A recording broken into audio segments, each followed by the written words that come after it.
और अगर अब बिहार को बदलना है तो बिहार की सरकार को बदलना है। बिहार नहीं चुका, बिहार के मुख्यमंत्री चुके, बिहार की सरकार चुकी। आधे से ज्यादा अस्पतालों में स्टाफ की कमी है, डॉक्टरों की कमी है, नर्सिस की कमी है। लेकिन बिहार के स्वास्थ्य की हालत उस सीएजी रिपोर्ट में आपके साथ आपका ध्यान ले जाता हूं कि पिछले 20 साल में बिहार के साथ कैसा धोखा हुआ।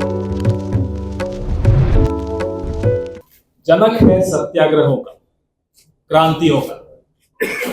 आज 74 साल हो गए शहीद भगत सिंह, सुखदेव और राजगुरु की फांसी 23 मार्च। उनको नमन करते हुए आपका ध्यान, और कल ही हमने 113 साल बिहार की स्थापना की, आपका ध्यान ले जाता हूं कि पिछले 20 साल में बिहार के साथ कैसा धोखा हुआ। बिहार के लोग पलायन को मजबूर हो। नौजवान में टैलेंट की कोई कमी नहीं, लेकिन उस टैलेंट की उपयोगिता बिहार में नहीं। ये काम सरकारों का होगा। अभी हाल ही में सीएजी की रिपोर्ट आई। सीएजी की रिपोर्ट की आजकल चर्चा कम होती है, संसद में तो होती ही नहीं है, विधानसभा में होने नहीं दी जाती, टीवी पे होने नहीं दी जाती, इसलिए हमने सोचा यहां जरूर करें। नीतीश कुमार जी के स्वास्थ्य को लेकर हमें चिंता है, लेकिन बिहार के स्वास्थ्य की हालत उस सीएजी रिपोर्ट में आपके सामने आई।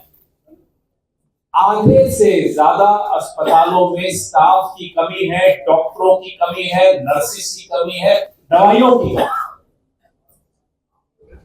86% कमी है एक्सपर्ट्स, जो विशेषज्ञ डॉक्टर्स होते हैं।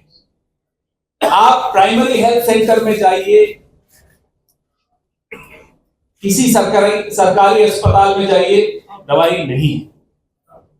ये सीएजी रिपोर्ट कहती है, कांग्रेस पार्टी की नहीं है ये रिपोर्ट, ये सीएजी की रिपोर्ट है। और इसका नतीजा ये है कि बिहार के बच्चों में कुपोषण भारी मात्रा में बढ़ता जा रहा है। 6% से अब 9% में चला। बिहार की जो किशोरियां हैं उनमें अनीमिया इतना ज्यादा बढ़ गया है कि पूरे देश में लोग, एक्सपर्ट्स हैरान हैं कि बिहार को हो क्या है। बात सिर्फ मुख्यमंत्री के स्वास्थ्य की नहीं है, बात इस राज्य के स्वास्थ्य। अभी कृष्णा जी आपको बता रहे थे इलाज की बात कर रहे थे, जैसे तेलंगाना में इलाज। बिहार चाहता, बिहार की सरकार चाहती तो वो इलाज बिहार में भी संभव था, लेकिन उस इलाज को रोकने से पहले एक्सरे को रोकने की कैसे कोशिश की गई। सुप्रीम कोर्ट तक में हलफनामे डाले गए कि कैसे ये जाति जनगणना को रोका जाए। जाति जनगणना हुई, लेकिन उसके बाद सब कुछ हो गया। नीतीश कुमार जी चाहते तो इलाज शुरू हो सकता था, आरक्षण की सीमा टूट सकती थी, लेकिन वो नहीं हुई। तेलंगाना ने करके दिखाया। और बिहार जो कि हमेशा दिशा दिखाता है देश को, इस बार भी दिशा दिखा सकता था, चूक। बिहार नहीं चुका, बिहार के मुख्यमंत्री चुके, बिहार की सरकार चुकी, और एक षड्यंत्र था भारतीय जनता पार्टी और जेडीयू का, जिसके तहत, जैसा कि कृष्णा जी ने कहा, कि इलाज नहीं हो पाया। और अगर अब बिहार को बदलना है तो बिहार की सरकार को बदलना है। सरकार बदलो, बिहार बदलो, ये नारा आज हम यहां से दे रहे हैं। उसके बगैर बिहार की किस्मत बदलने की कोई चांस नहीं दिखती, कोई लगता ही नहीं है, कोई उम्मीद ही नहीं है कि बिहार की किस्मत अगर सरकार बदले बगैर बदली जा सकती, नहीं बदली जा सकती। कांग्रेस पार्टी के पास ठोस विजन है। कांग्रेस पार्टी के पास हर वर्ग के लिए एक विजन है, एक प्लान है, एक रोड मैप है, नौजवानों के लिए है। जैसा कि मैंने कहा कि कोई ऐसा वर्ग नहीं है जो आज पिछले 20 साल के कुशासन से अपने आप को ठगा हुआ महसूस नहीं कर रहा।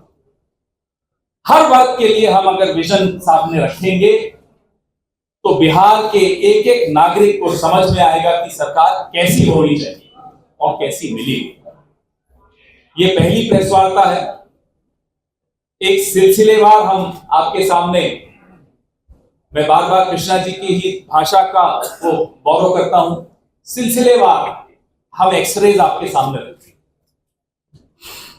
कि दिक्कत कहां है, क्यों फेल हुई सरकार, कौन से विभाग में क्या हुआ, कौन सी सीएजी रिपोर्ट किस विभाग के बारे में क्या कह रही।